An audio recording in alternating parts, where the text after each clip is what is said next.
बिस्मिल्लाहिर्रहमानिर्रहीम।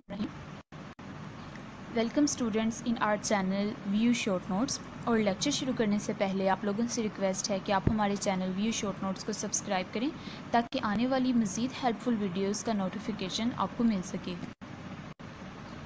हमारा कोर्स है पर्सनैलिटी साइकोलॉजी और आज का हमारा लेसन है पर्सनैलिटी मेजरमेंट। कोर्स के ओवरव्यू में शामिल है interviews, observation, rating scales, personality test and projective test. First of all है इंटरव्यूज़। इंटरव्यू किसी भी साइकोलॉजिकल असेसमेंट में यूज़ होने वाला सबसे ज़्यादा और कॉमन प्रोसीजर है।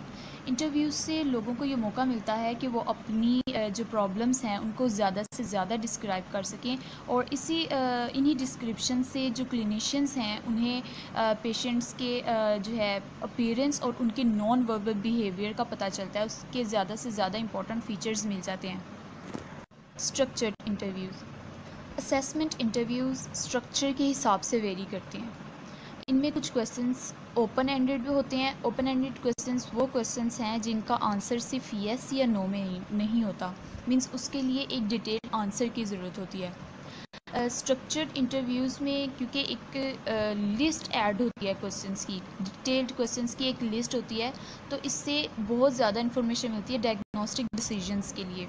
और इससे ये भी पता चलता है कि जो पेशेंट है वो किस हद तक किसी मेंटल इलनेस से मुतासिर है। स्ट्रक्चर्ड इंटरव्यूज़ में क्योंकि बहुत ज़्यादा क्वेश्चंस शामिल होते हैं, एक लिस्ट होती है, सीरीज़ होती है क्वेश्चंस की, तो वो एक सिस्टमेटिक फ्रेमवर्क प्रोवाइड करता है।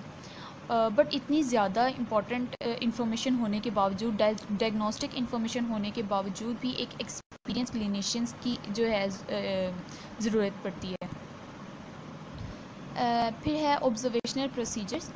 ऑब्जर्वेशनल स्किल्स बहुत ज़्यादा ज़रूरी हैं किसी भी असेसमेंट प्रोसीजर में।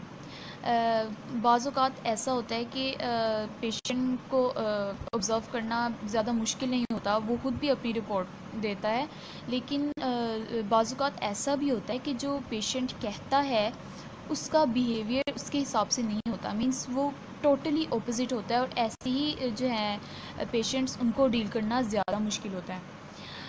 ऑब्जर्वेशनल प्रोसीजर्स इनफॉर्मल भी हैं और फॉर्मल भी।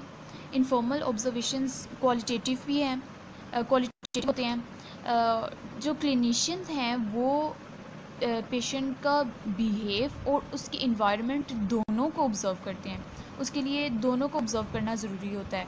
और बाज़ औक़ात जो हैं साइकोलॉजिस्ट उन्हें सिचुएशन कंट्रोल करनी पड़ जाती है, मींस उन्हें ऐसी इन्वायरमेंट में ये इंटरव्यूज़ वगैरह या ये ऑब्जर्वेशंस करनी पड़ती हैं जहाँ पर वो सिचुएशन को कंट्रोल कर सकें। Mental status examination. इससे एक पर्सन की जो है सिस्टमेटिक ऑब्जर्वेशन होती है और ये भी क्वेश्चन बेस ही होता है। और इसमें ये है कि एक पर्सन का दूसरे के साथ इंटरेक्ट होना ज़रूरी है, यानी कि उनके अंदर बातचीत होना ज़रूरी है, तभी ये कंडक्ट होता है। और ये स्ट्रक्चर्ड भी होता है और डिटेल भी होता है, और इसकी 5 कैटेगरीज़ हैं। फर्स्ट ऑफ ऑल है अपीयरेंस एंड बिहेवियर, कि उसका जो अपीयरेंस है वो क्या है और वो किस तरीके से बिहेव कर रहा है, ज़ाहरी तौर पर उसकी क्या हालत है। फिर है थॉट प्रोसेस, कि वो किस तरीके से सोचता है, उसकी थिंकिंग प्रोसेसेस क्या है।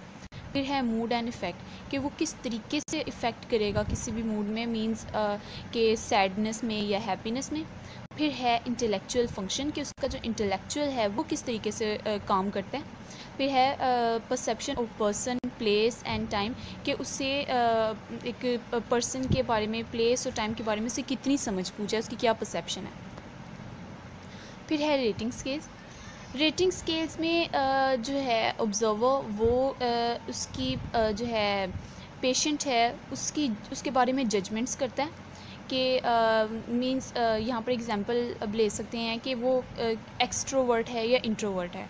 और जो ये रेटिंग स्केल्स हैं, क्योंकि ये भी क्वेश्चनिंग बेस ही है और ये एक इंटरव्यू के दरमियान भी इसके जो है ना इंफॉर्मेशन वो कलेक्ट की जा सकती है, और इससे एक पर्सन के बिहेवियर की डिस्क्रिप्शन मिल जाती है।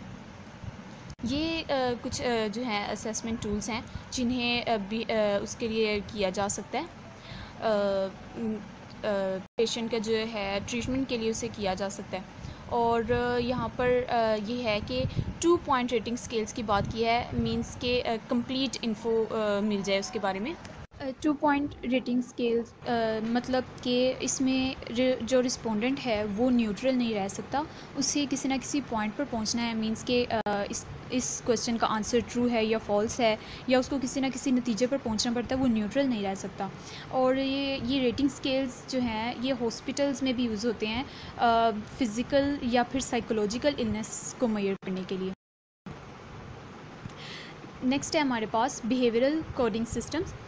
इसमें ये है कि जो अडल्ट क्लाइंट्स होते हैं वो अपना खुद रिकॉर्ड रखते हैं, अपने बिहेवियर को खुद जो है वो देखते हैं, और इसीलिए इस प्रोसीजर को हम सेल्फ़ मॉनिटरिंग भी कहते हैं, यानी कि उसमें जो अडल्ट क्लाइंट है वो अपना बिहेवियर, अपना रिकॉर्ड खुद रख रहा है। फिर हमारे पास आते हैं पर्सनैलिटी इन्वेंटरीज़। पर्सनैलिटी इन्वेंटरीज़ में जो है पर्सनैलिटी की एक ओवरऑल पिक्चर प्रेजेंट कर देता है, जिसमें पर्सन की करैक्टरिस्टिक्स आ रही हैं, उसका स्टाइल आ रहा है, उसकी ट्रेड्स हैं और उसका जो बिहेवियर है, ये सारा कुछ जो है वो पर्सनैलिटी इन्वेंटरीज़ जो है वो शो करती हैं।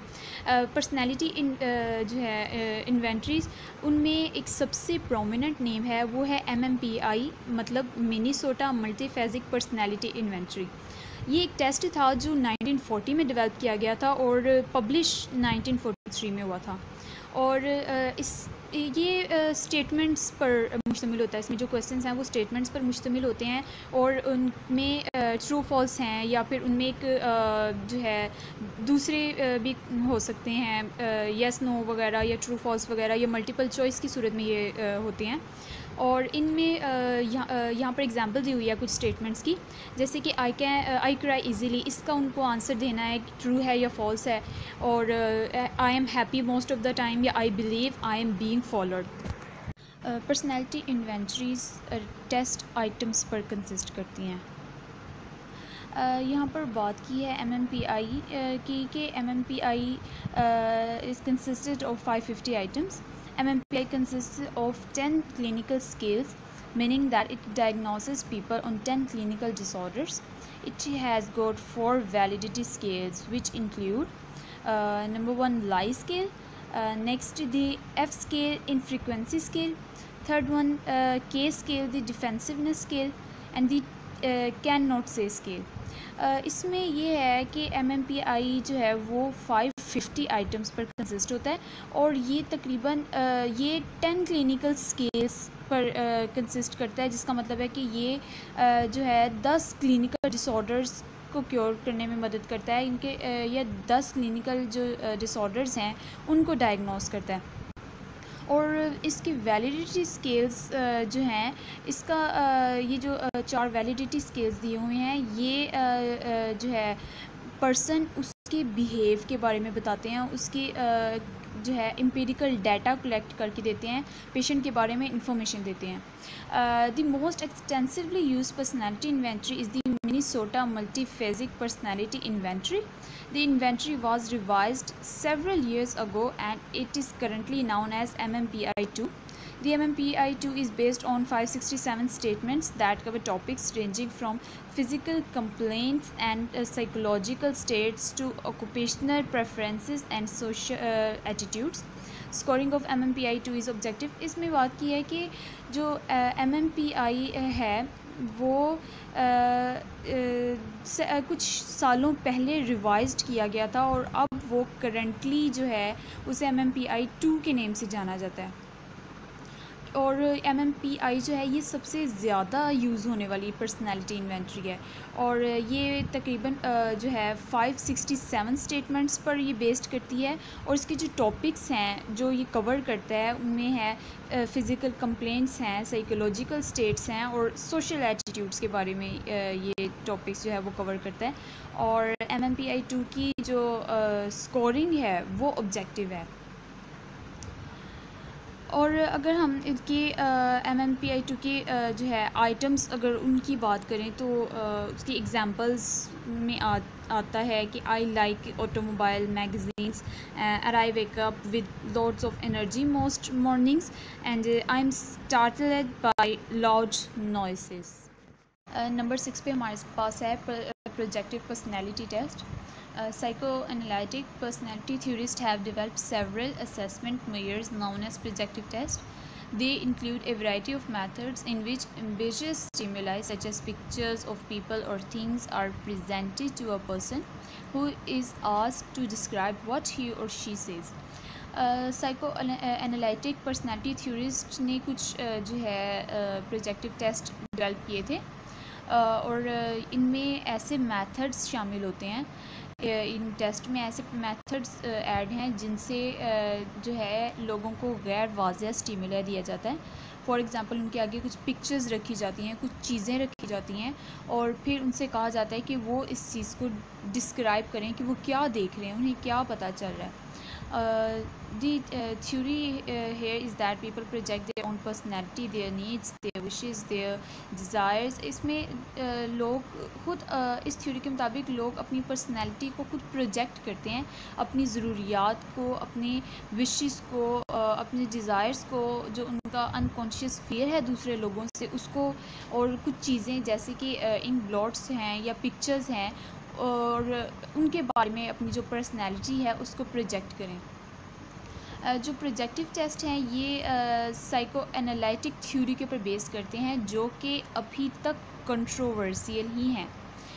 इधर एग्जांपल्स दी गई हैं कुछ टेस्ट की, यानी कि जो उनमें सबसे ज़्यादा यूज़ किए जाने वाले टेस्ट हैं उनमें फ़र्स्ट ऑफ ऑल है Rorschach inkblot test, the thematic apperception test, apperception test, house tree person and the Reuters incomplete sentence blank. The test है the thematic apperception test TAT. ये टेस्ट कुछ drawings पर मुश्तमिल होता है जो कि ह्यूमन फिगर्स जैसी होती हैं और ये ड्राइंग्स फिर लोगों के सामने रखी जाती हैं और उनको कहा जाता है कि वो इस पर बनी हुई आइडेंटिटीज़ को डिस्क्राइब करें, उसको पहचानें और उसके बारे में एक स्टोरी बनाएं कि क्या हो रहा है. ये जो टेस्ट था ये मॉर्गन एंड मरे ने डेवलप किया था और इसके अंदर 31 कार्ड्स थे जिनमें 30 पर पिक्चर्स बनी हुई थी और एक ब्लैंक था.